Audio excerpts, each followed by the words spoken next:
What's up, everybody? Welcome to DCGG Podcast. This is the DC Gaming Group weekly podcast. My name is Not Cirque, and I'm joined by co-host Justin, the Real Pipe Gamer. Hey, everybody. Good to be back on the DCGG Podcast, which it was always called. Absolutely. So we're fresh off of the con season. We wrapped up with Awesomecon a couple weeks ago. Justin, like, what this like your first time volunteering for a con? What was that experience like? You know, it's funny. She said that I never thought of it that way before. As many cons as I've been to, I've always been just an attendee. You know, just going around having a good time. I always stopped at a lot of tables, but I've never thought until just now, like, oh, for the first time, I was that person. Like, I saw all the people who were like stopping by the table and then moving on, and you know, like maybe would stop by a different day, and they're like, oh, look, you're wearing different clothes and you have different stuff. All of a sudden, I realized that's what those people thought about me. Absolutely. I was that guy. Wow, I never thought of that before. I like that. It's a very I won't say ego death, but just that kind of like perspective change. Yeah. Just all those people, I see them as people now instead of just, you know, little blips in life. Absolutely.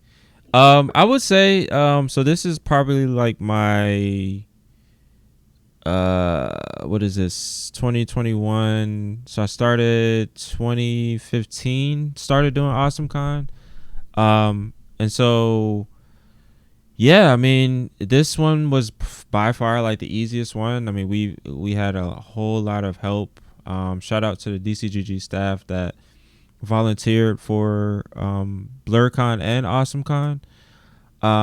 But their time and their stuff. A lot of people brought their own stuff. You know, like absolutely. They took that risk of having people, strangers, random touch their things. Yes. Especially in these times. Their things, so they would leave, and their stuff was just there, and you had no idea if you were going to see it again. So, yeah. Thank you for putting your trust in us for us taking care of your stuff. Absolutely. Sorry, just wanted to throw that in there. No, that's a good point. And one of the cool things is there's an honor code with the nerd culture. Like that we haven't dealt with any type of theft in the past with, you know, leaving expensive equipment around. Like, people are very respectful, and so I was definitely comfortable, you know, open that up to, you know, whoever wanted to bring, you know, their own equipment and stuff. So yeah, no, it was a good time. So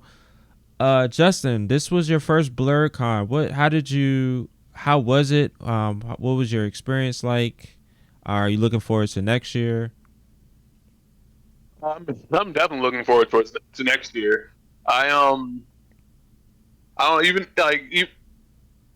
I feel like now, you know, knowing how Blerdcon works, I think I'll be more prepared. I'm considering cosplaying. Okay. If I did do it, I'm not gonna do it myself. I would definitely do like a partner thing. It's all up to what she would be willing to do, but I can. Yeah, I really enjoyed it. Like I said, I was expecting a smaller affair, and my expectations were really blown out the water. But then I've also heard that, you know, every year it's a little bit bigger, a little bit better, a little bit more organized. Just because like it's fairly new. Yeah. Especially if you look at, you know, a lot of other cons. Definitely. And you know, it's not just fairly new. All the leadership is fairly new. You know, like it's people who are trying to organize a convention, a legit convention for the first time, and it gives me hope for that one day us kicking off DCGG Con. All y'all come down to the marquee or wherever we're gonna be. Yeah, that's definitely something that we're working up towards. And you know, definitely going back to Blerdcon. Yeah, each and every year it you know gets bigger. You know, every black nerd that I know, I always try to like let them know like, yo, like we need to be here, we need to represent. So it's always a great time, a great vibe. I know this year there was like some controversy with the cosplay stuff, but that's one aspect of the whole con.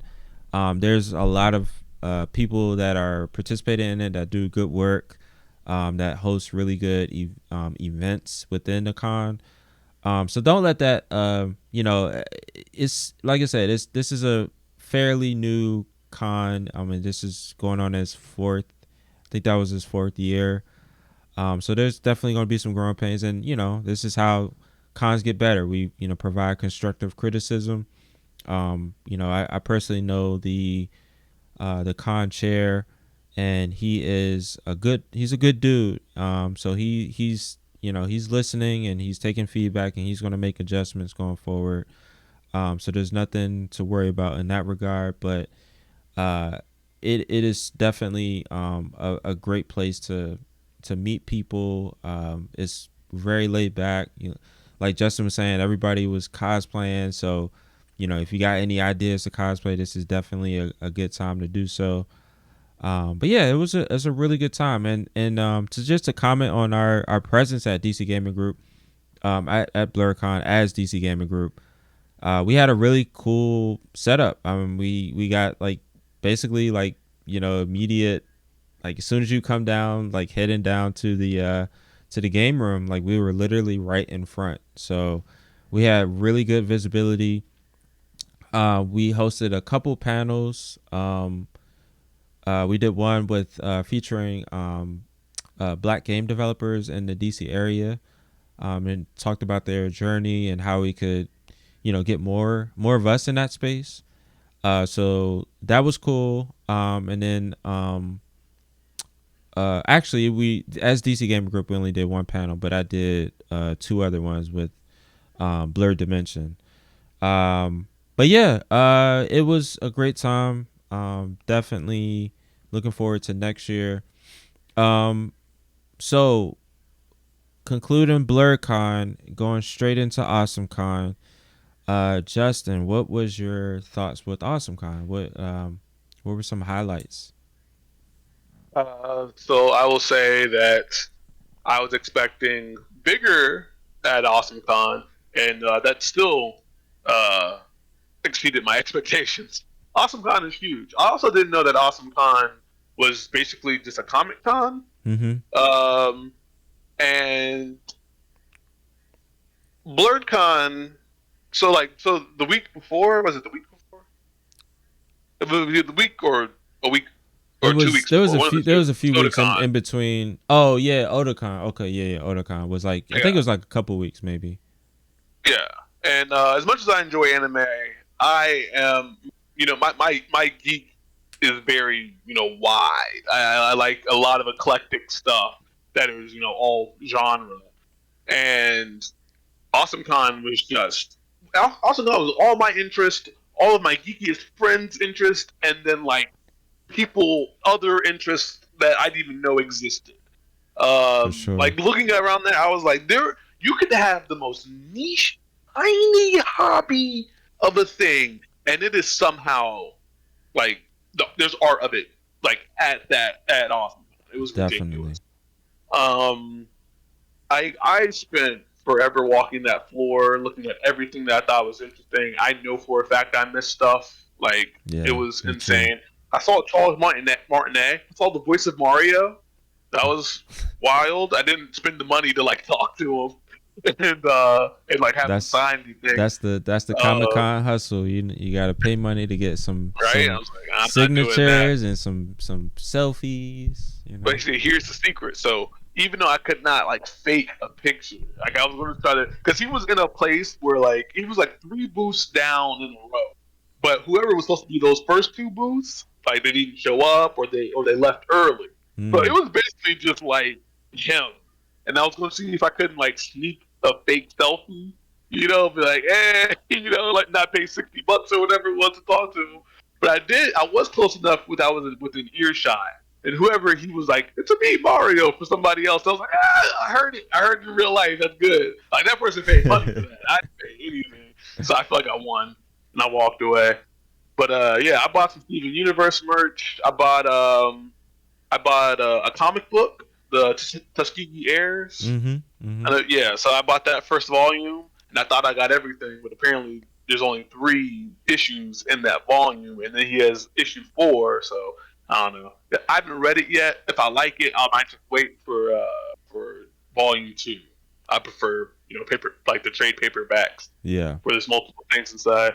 Speaking of that, there was a whole comic book section. Again, for a little bit there, it turned into Comic-Con. Like, there was like a whole little comic shop in there. There was a whole grocery store, like a Korean and Japanese snack grocery store in there. Yeah, I'm just rambling now. That I say all that to say, thank you for showing me Awesomecon. That was, man, I don't think I would have gone if it wasn't for DCGG. And I'm glad I did. Like, that's every single year. Like, whether I'm volunteering for DCG or not, like, I will go into Awesomecon. Like, I'll just spend that money for the ticket and go. It was amazing. Yeah, no, I'm spoiled because I've been, like I said, I've been involved with Awesomecon for like the last 6 years. So I'm kind of, I won't say I'm numb to like the awesomeness of it. But I will say, like, I'm, it's cool. Like, it's always a good time. And again, this year, like, this was like the easiest presence I ever had at Awesomecon. And it was mainly just due to, the DCGG staff. Like, everything was just so smooth. It was a good time. We were all hanging out, playing games.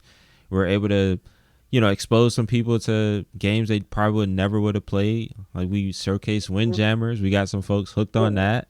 We did, what was another one we did? The Mario Tennis Aces. Oh, yes. For a while. Yes. Mario Tennis that Aces. That got more popular than I was expecting it to. I'm like, oh, we're going to put this on. It'll be funny. And that stayed on for like a good half the game. That game is like, Mario Tennis is amazing. It's so much fun. Tennis games, and I will say underrated sports game or sports genre is definitely tennis. Because I used to play Virtua Tennis on Dreamcast. They had Virtua Tennis in the arcade, and then it finally came out on the Dreamcast. Basically, the Dreamcast was your arcade cabinet at home. It really was. Yeah. It really was. And I think that's why I really loved that system, because it was a happy machine. Like, it was just a very happy machine. And I think the Wii U was close to that. Like, the Wii U reminded me a lot of the Dreamcast. Like, it had like that vibe. Like, it was like, okay, this is just a gaming console. Like, this is, we're not a DVD player. We're not this. You could do that, but this is what it was about. So, but yeah, the tennis sports genre and gaming is definitely slept on. Tennis games are very fun. Yeah, so we got Mario Tennis. We got some Mario Kart going, of course. Got some Smash. We resisted the sweatiness of Smash. We had some folks. We had some like residual folks coming over from the other booths that were like, "Hey, are you all doing tournaments? Can we do a 1v1? Can we do this and this?" And was like, "Nah, this is not what we're about." And so I was definitely proud of that. And then people still like hung around and played just silly Smash, like Smash, exactly how it was intended. I mean, when you're like trying to dodge, like I don't understand how anyone could not have a great time where like you're trying to like dodge like the little like star that spins around, but there's also like a giant dinosaur on screen or something. Like, absolutely, this is the game. Like, it's a video game. It's a video game. It's much fun. Yes. Oh my god, it's just a fun game. It's a fun game. It really is. And I at times I forget that, because the only like thing that I hear about Smash is usually like the Smash community and like the esports crowd, and so that automatically just kind of turns me off. Same thing with Rocket League. Like when I think of Rocket League, I think of an esports game, but that game is actually really fun. I've kind of given up on it because I don't get how I can get better. For some, like, it's just weird. Like I don't want to. It's it's a game that I'm frustrated that I'm not getting better faster, and it's Yeah. weird. And usually, like arcade games like that, I can just kind of like, over time just get better and better. But that one is just like That one just hit your limit. yeah, and yeah. So I'd rather just play like, other stuff. But yeah, no. So we had a really cool setup. We had our projector. We had the projector screen. We had little flyers here. We had a couple other stations that people can come by and play games and hang out. So we had some really cool. We had a really good vibe there. And it was really. And I loved your tagline about. It's like, hey, we're not selling an item. We're selling a community. And that perfectly encapsulates, both our presence at Blerdcon and at Awesomecon. So, I think next up in terms of cons, Magfest. So we're still trying to figure out exactly how we're gonna interface at Magfest. Whether it be more of a casual thing, would it be more of an official thing where we have a specific space? Still trying to figure that stuff out. Ideally, I would love to get a hotel room for Magfest because National Harbor fucking sucks. Like being stuck, having to come in and out of. Like it's just it's a very it's convenient and inconvenient. It's weird. It's because you're like in this little silo. So you're so I would rather not have to like come in and out of the National Harbor and be able to just kind of just stay there and actually like experience Magfest, which is 24 hours of like video games and video game music. It's amazing. It's a great time. So yeah, we'll have more. Would you say that that's the gaming con? Yeah, Like, that's definitely a gaming con. Yeah, yeah. absolutely. There's definitely, of course, I think with every con, there's always some overlap. But the theme of like each con has a theme. So like Awesomecon is, general nerd culture. So you got your anime, you got your Western comics, you got all of this, like everything under one umbrella. Blerdcon is similar, but more focused on. I would say Blerdcon is definitely more focused on cosplay, black nerd cosplay, and then of course like other, there's definitely anime. There's a lot of gaming, but Magfest is just like gaming and gaming music. That's the focus, and it's 24 hours of just nonstop madness. So I'm excited for you. Like I'm really excited for you to experience this because I think honestly, like the idea of DC Gaming Group came out of Magfest because I was like, okay, like there's this whole swath of gamers that are adults, and still love to play games with one another. And I was like, damn, like why can't we have Magfest, more often? So I was like, fuck, well, why don't we just do something every day? Yes. So yeah, so that's honestly that the idea came from Magfest. But I love Christmas. Let's have Christmas every day. Like, absolutely. Like, there's nothing in the rule book that says we can't have Christmas every day, guys. Like exactly. Absolutely. So oh man, yeah. So I'm excited. I like I said, I'm excited for your experience at Magfest, and anybody else that from the DC Gaming Group community. If this is going to be your first time there, I'm super excited because it is an experience for sure. Absolutely. Cool. So yeah, let's shift over to some new things going on in DC Gaming Group. One in particular, Justin came up with what was it, a few weeks ago? It's 3 weeks ago, and I will explain why when we get into it. Cool. So yeah, we have a new channel. called Campaign Games. So Justin, what's that about? Well, Campaign Games is our newest channel. It is if you're on the Discord, you will find it under the one player game club type of channels. And the idea came out of it. Well, the idea came out of the fact that someone in our Discord actually got serious enough. Oh, not the someone, by the way. It's Time Wizard. He finally got serious enough about, hey, there's a game that a lot of people said that they've really enjoyed. We're going through the campaign. We're doing it. And that game has been in the original Sin 2. It is a very slow, methodical, tactical RPG game. It is if you are familiar with if you're familiar with the term of CRPG, that's exactly what it is.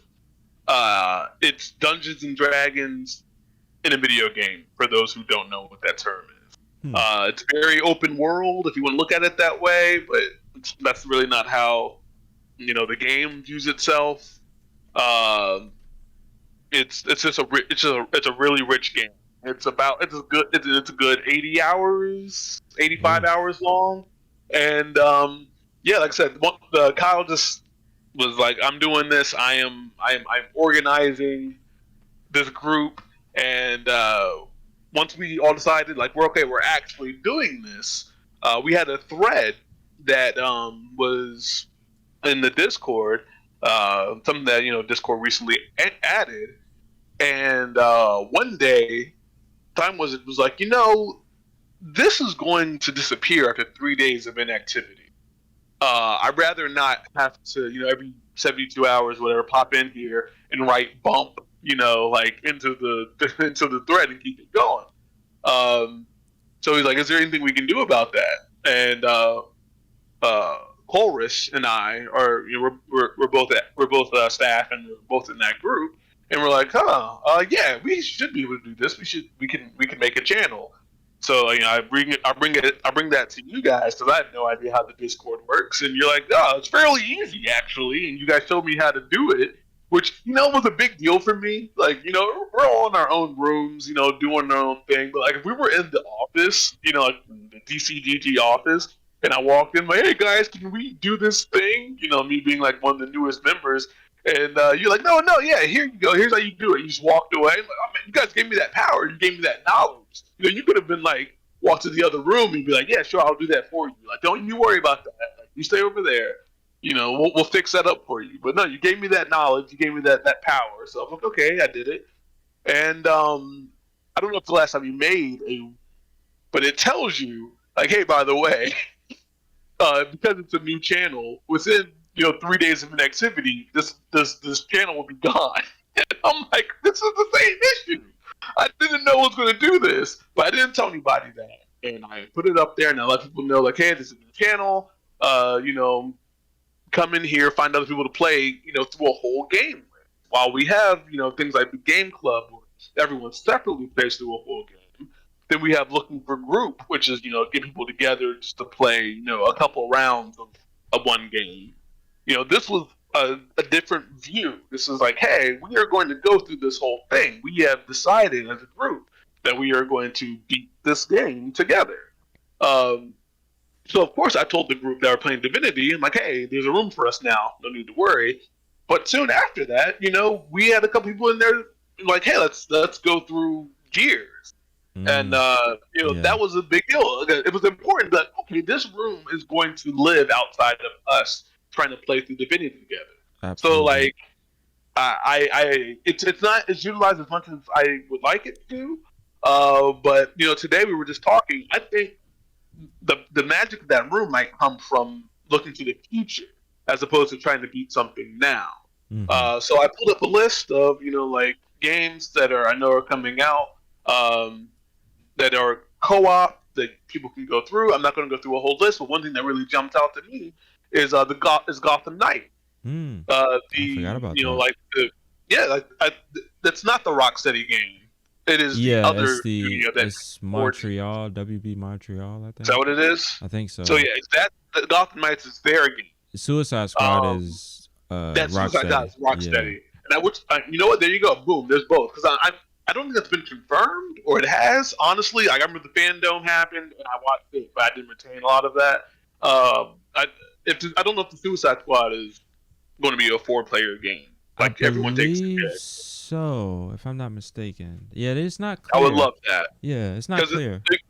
It's not clear. And maybe it was clear at some point in time, but like I said, they talked about the game and then kind of they've gone radio silence. I know the Fandom is coming back, so maybe we'll see it again.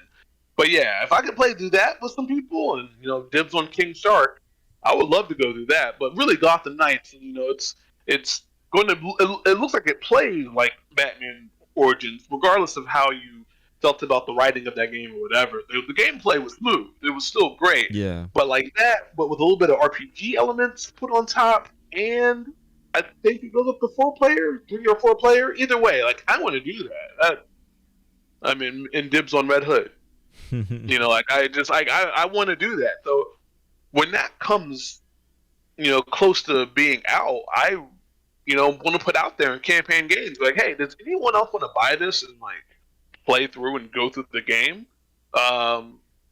If not that I'm out here pre-ordering, but like if it gets good reviews, I am making that commitment to the other people who are going to say yes. Like I'm going to put down that money, I'm going to buy the game, and I'm also like going to let's beat that game. So sure. yeah, I'm excited about that channel and what it's going to make. I hope it brings in I hope people start looking at games differently, because I know there was a lot of games that I didn't buy right away because I knew I wouldn't have people to play them. Yeah. Like the Ghost Recon game. What was that? Wildlands that came out last gen? Mm-hmm. Yeah, like I eventually did end up getting that game. We never beat the campaign, but if I had the friends that I had at the time when I did eventually get it, yeah, I would have bought that day one, and we would have gone through. Like I bought Gears of War 3 day one because I had the friends that were there. Like, yeah, we're going to beat that. Opening weekend. Like we're gonna all get the game, and we're gonna go through and we're gonna beat it. This is gonna be a great weekend.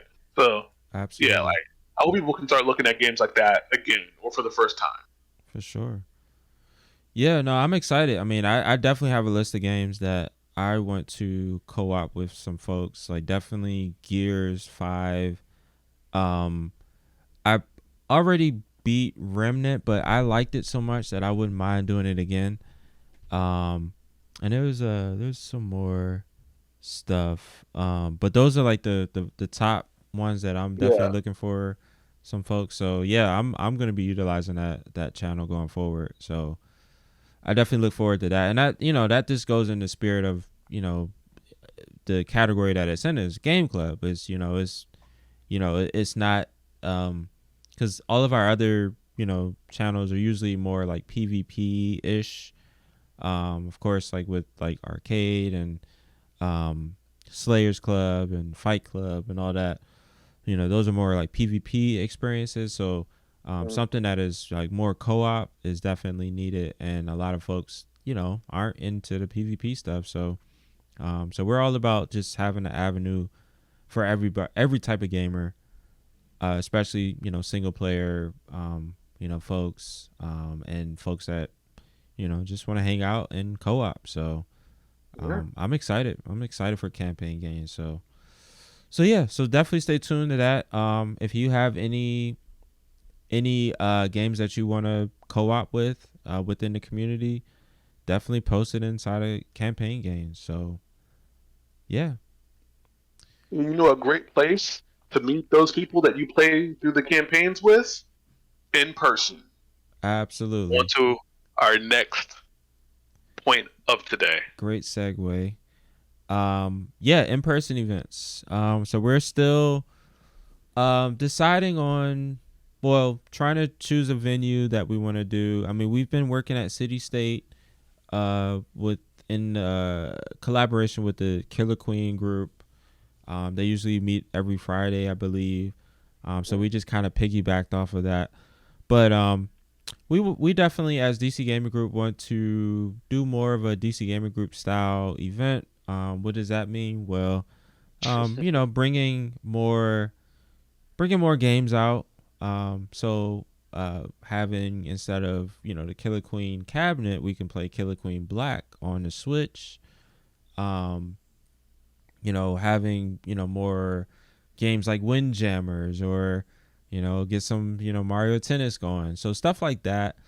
Like you said, we're all about the couch multiplayer experience, and more, arcade, and we love indie games, especially indie games that cater to that crowd. So that is what a DC Gaming Group event is.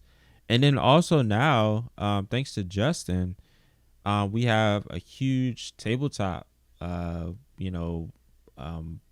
thirst. There's a lot of people that are really looking to do some tabletop stuff. So Justin has been a great host. He is, I trust his judgment on anything tabletop. I like to call myself a guinea pig. Whatever, tabletop game he presents and wants to host, I'm down. So yeah.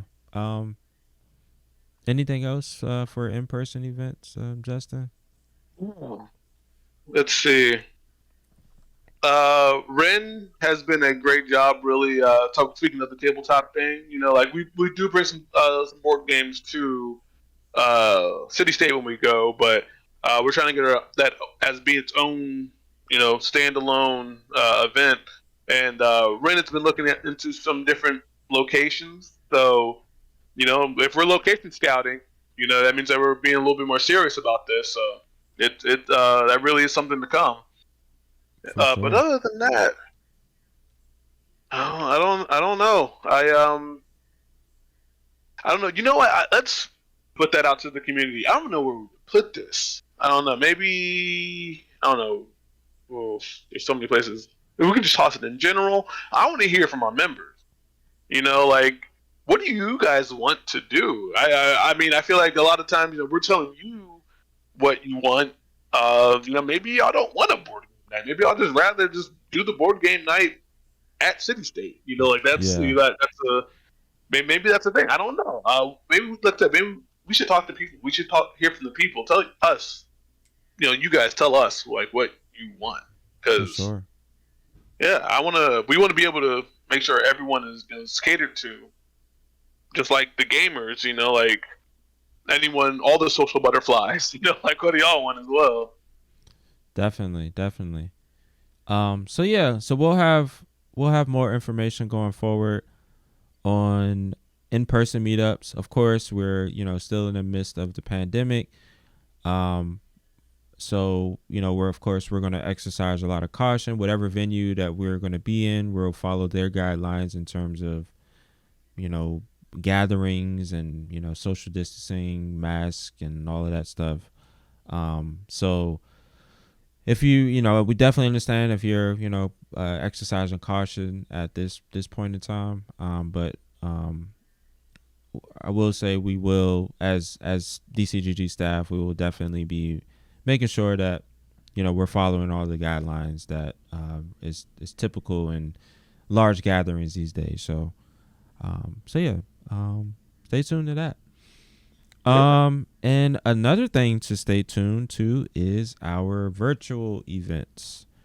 So of course, every Saturday night, almost every Saturday night, we do an arcade night. And what is arcade night? Well, it is a way for DCGG members inside of our Discord server to participate in arcade type experiences. So for instance, a very popular arcade game that we've played a lot in the past, Killer Queen Black.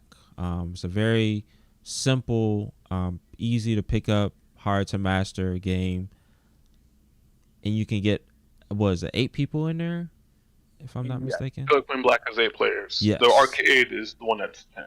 Gotcha. So yeah, so games like Killer Queen Black, and one of the other tools that we're really trying to get folks like hip to is this tool called Parsec, which we will do a demo shortly after we go through our list of events coming up. But the main focus is to replicate sort of an in-person arcade virtually, basically. And folks can come in if they want to host, any type of game that night. Is open. You could do a ton of pickup games. It's usually just, a set like time frame within that Saturday evening for folks to just come through and play pickup games. So we're gonna reformat it a little bit going forward, put more branding behind it, and put some more we're gonna have like more hosts that will host like what we call virtual arcade cabinets. So definitely stay tuned to that. But also, if you're interested in playing some games Saturday night, just come hang out at the arcade virtually in our Discord server. So it's one of my favorite things at DCGG, amongst like Slayers Club and of course Fight Club. But any I guess Predator is going to be more of a Slayers Club thing. I just really want to get into Predator. Let's see. I'm trying to think. Gamescom had so many different. Not Gamescom. Yeah. No. I'm trying to think of like all the interesting arcade games, especially that's come like to Game Pass lately. Yeah. Prime. Their Prime, Amazon Prime every month. Like a lot of their games don't get me wrong, are not great. But every now and then you'll get an arcade gym in there. Absolutely. Like something that I instantly look at, like that is going to be a great arcade game. And like you said, we're going to get Parsec. I want to get like a big game of Boomerang Fu.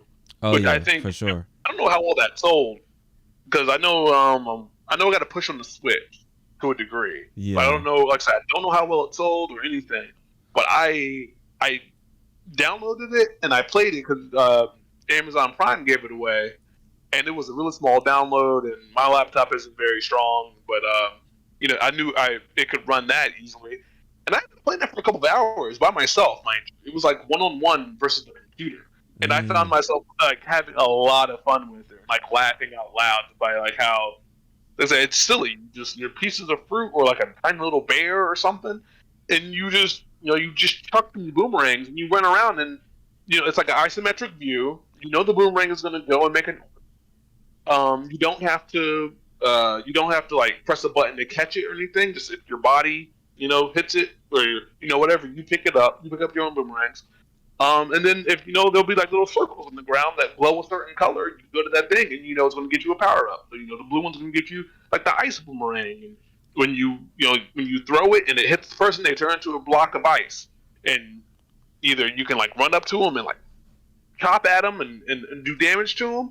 Or like maybe they'll like if they're moving, they'll like have the momentum and they'll slide into a stage hazard or something.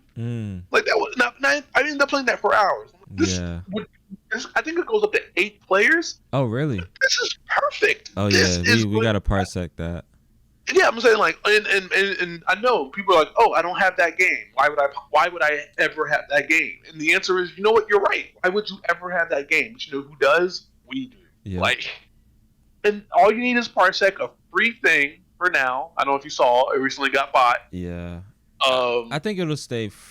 I think it'll stay free. I think they're just gonna add like all the new like shiny stuff is just gonna be behind a paywall. But I think the base functionality will be free. But it is honestly it's something I would pay for. I think that it is a great tool. I mean like I love Parsec. It's amazing.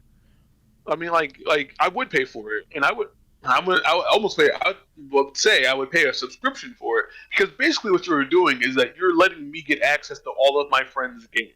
Yeah, absolutely. Like I would happily pay, $5 a month or whatever to have every game that you have access to in your Steam library, plus things that we're going to add to because we can take $10 a month during go to a Steam sale and walk away with like 8 new games. Yeah, like that's no problem. So I'm not even concerned about that at all. Absolutely. But So say all that to say, sorry, I got off track there. if someone would say, I don't have that game, we have the game. All you have to do is download this free app, and then you also have the game. And we're going to play it together right now. And it's going to be, you're going to hold your game controller in your hand, and it's not going to make any difference to you. You know that you press the button and your character does what it did. Yep. You have the game. Absolutely. So yeah, that's arcade night. Like I said, we're messing with the format a little bit going forward, but definitely stay tuned. And if you're going to be around this Saturday, which is September 4th, please, come by, hang out, play some games. If there's a particular game you want to play with folks, feel free to share it and hang out. So cool. So up next, Gameclub is happening on Sunday. So Justin, what is on the agenda for that? Yeah, it's the end of Undertale. It's whoever is hearing. Well, I guess it's too late by the time you're hearing this, but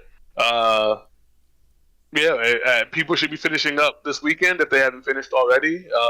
I did say at one point in time, I don't know if that was actually on this podcast, but I did say at one point in time I was going to try to play through it twice. That's not happening. Yeah. And it wasn't because it's not because the game is long, and it's not because I lost interest in the game or whatever. I just got to a point where I cannot progress, and the game is not really helping. So. Okay. I will get into that more in Gameclub, but another game, another wild game that I heard so much about, but I never actually played, and I probably wouldn't have played if I wasn't forced into it in a way, forced. But yeah, that makes 3 now between Control and Katana Zero. There's games I heard so much about, but I never. Katana Zero, I heard about, thought it was good, but I was never going to actually even. I was never going to do that. Yeah. But Control was always on my list, so there was that. Undertale seemed interesting, but then everyone it got so popular and then went away, and I was like, I don't need to play it to be to be cool anymore. So I was never going to do that anymore. I don't know, man. Gameclub is kind of magic. Like it's putting games in my hand that I just didn't think I was going to get to play. And the games that are up for this month are weird. I'm really interested to see what it ends up being like the game we play, because it's really close right now. There is a winner, but it's winning by 1 vote. So they're weird games. But other things that once again I have not played, so it'll be a fun time. Yeah, absolutely. So yeah, I'm definitely looking forward to that. Let's see what else. Party mode. So we're gonna do Kev, Negrito Suave, who will probably have on, I guess, next week, so he can promote the party mode night. But it's basically party mode is, of course, we play Jackbox, we play trivia, play what are some other things? There's a lot of just browser based things. Yeah. Code Names. Oh yeah, is Code a game. Names. Yep. This browser based. There was something else. Because after a while, Jackbox, blew up and got really popular. This is what this comes out of, by the way. So it was really big and popular, but then people just started hanging around afterward and playing other games that weren't Jackbox. And they were just these weird browser-based games that were people wanted to be like Jackbox, and yeah, it was just that's what those games are playing. And I never got to join them for the wild things. I enjoyed Jackbox, and I would play, and I even hosted Jackbox for a while, but I never got to play with them on the regular when they started doing all the wild, crazy, random games. Absolutely. Another one.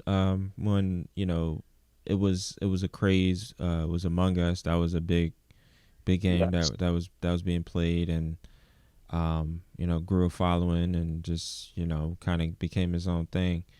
But yeah. So September 11th. is going to be party mode night. It's going to be a variety of games, so definitely put that on your calendar. We're going to be letting folks know leading up to it that is going on. So stay tuned to that. And then our monthly trivia for September is coming soon. Ren, our trivia master, did confirm that she is indeed working on that. So definitely stay tuned for a date and time for our next trivia. Trivia is one of our most popular events. And it's an awesome time. Ren is an amazing trivia master, so it's always a guaranteed great time. So as we were saying before when we were talking about arcade night, we are gonna do a live demo of Parsec. I know that once we bring it up a lot, and so a lot of it kind of goes in and out of people's ears. So if we figure what's the best way to let people know how this works and what the beautiful part of Parsec is, we're just going to show you. So I'm going to switch screens over. Okay, so on my screen is Parsec, and basically the whole idea of Parsec is that you are able to tunnel into somebody else's computer and play with your controller on your end in somebody else's game. So as we were saying before, Boomerang Fu is primarily a local multiplayer game. So there's no way of us playing online. The game doesn't support it, but Parsec supports it, and we're going to show you how. So Justin, on your end, connect with my computer. Yeah. So for those who have not done this before, when you download the app, you'll be able to make a screen name, make a password. And when you actually do log in to Parsec for the first time, you're going to have to get basically a friend code from another person. When they get you that friend code, you can connect to their you're going to add their computer to what kind of looks like an arcade cabinet for you. And all they have to do is make sure that they're broadcasting something, and like Preston said, all you're gonna do is just tunnel into their computer. Next thing you know, you're looking at their screen, and when they pull up a game, you'll be able to connect a controller, and then it's like you're sitting right next to them. Absolutely. So Justin just connected to my computer. So on his screen, he's seeing what I'm seeing right now. So one of the things I always like to do, especially when somebody connects, is I like to check their ping. So right here down in the left hand side, you can see the ping. Ping is pretty high, but we'll roll with that. It's not a big deal. I would say this, and under normal conditions, I would be in my living room, hardwired into my router. But right now, just doing the test, just showing you guys. I am in another room. All right. So and on the Wi-Fi. So one of the things I like to do, so we to test and to see if the controllers are actually indeed connected.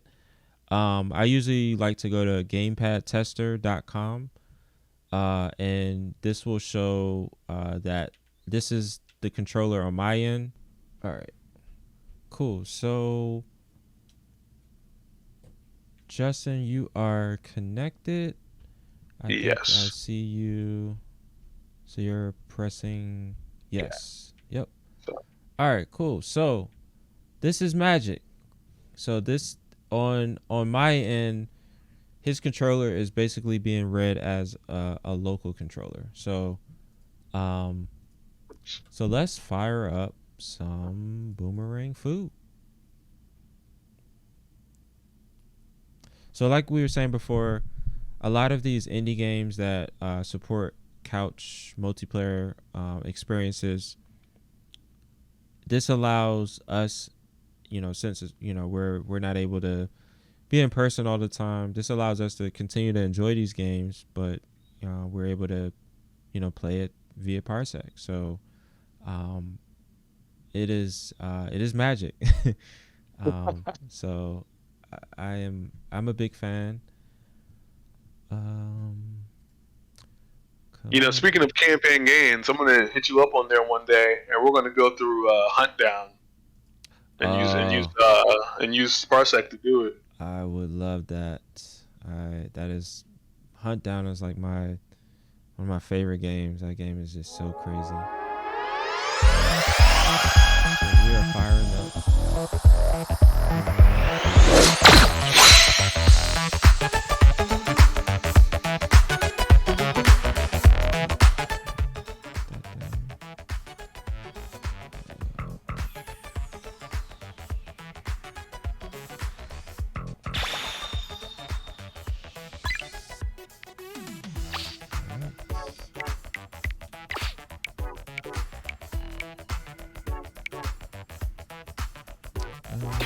Say something, Justin. Hey. Okay. Here we go. Can you hear me? Yes. Yeah, I was just making sure. I was like, hold up. Audio wasn't. Was I not recording audio this whole time? And if I feel like once the music hit me, if I started talking, I probably was gonna start singing, and I didn't want to do that. All right. Okay. I think the water kills you, by the way. Oh, it's not. Okay. I could be wrong about that. Oh,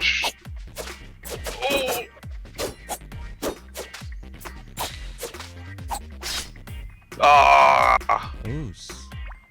My whole block off. Sushi roll.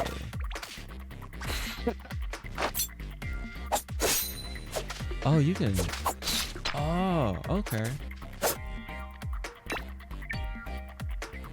Oh man. Oh man.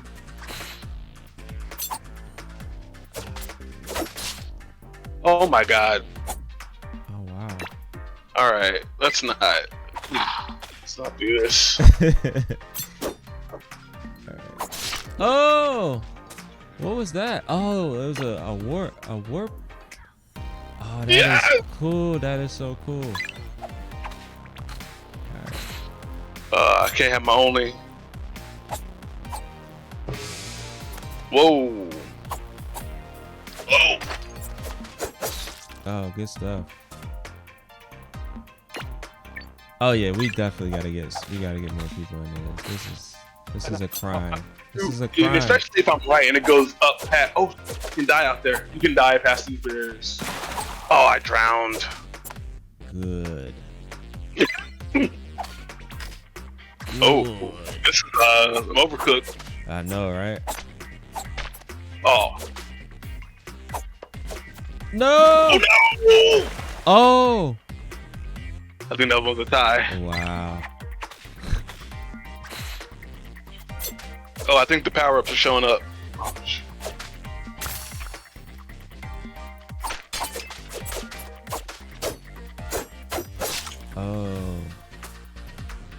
Oh, okay, that one would be better if there was a lot more players. Because I don't know if you saw that at the end, but when I stopped moving, I still have it.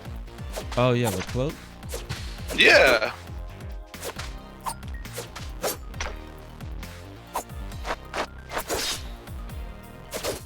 I didn't have a boomerang. Okay, so not having a boomerang makes your attack not do anything. Interesting. Okay. Oh. That's all. All right. Yeah. So we'll be playing this all night. Oh my god! I forgot we were doing the thing. Yeah, me too. I mean, honestly, me too. So yeah, so like I was saying before, Boomerang Food. Like if you look at this game, is you can't play online, but Yeah. we're able to play online via Parsec. So this is the power of Parsec. So we highly recommend that. We have a handy guide to allow folks to get started, to get their system going. The other cool thing is that um, Justin, he's actually not on a gaming PC. Um, he's actually on just a regular laptop. So the host has to have like a capable machine to run games, and then also you have to have pretty decent internet to host. But you as a client, jumping into a game, you can play on a potato as long as as long as you're as long as you could do 720p video output, it'll work. And then also you don't even need to download Parsec. You can even run it from the browser. Yeah. So it's this tool is it's amazing. So we highly recommend. And if during arcade nights, or usually sometimes during the like Wednesday nights, during the week, I typically hop on and do like a mini arcade night, and I usually try to use that time to get people acclimated with Parsec, and so we can set up their system. So yeah, so definitely be on the lookout for that, because this is a really cool tool, and we're gonna really start utilizing it a lot more going forward. So cool. So I think that about wraps it up. Anything else, Justin, you want to add? No, not at all. This has been great. This has been a good DCGG podcast. The name this podcast has always had. Absolutely. Um, so yeah, so that wraps it up. Thank you for joining us this week for DCGG Podcast. We are we're gonna have, like I said, we're gonna have some more announcements for events coming forward. But definitely stay tuned for next week. And again, my name is Not Cirque, and Justin the Real Pipe Gamer And is the co-host. And we will see you all next week. Peace. yeah.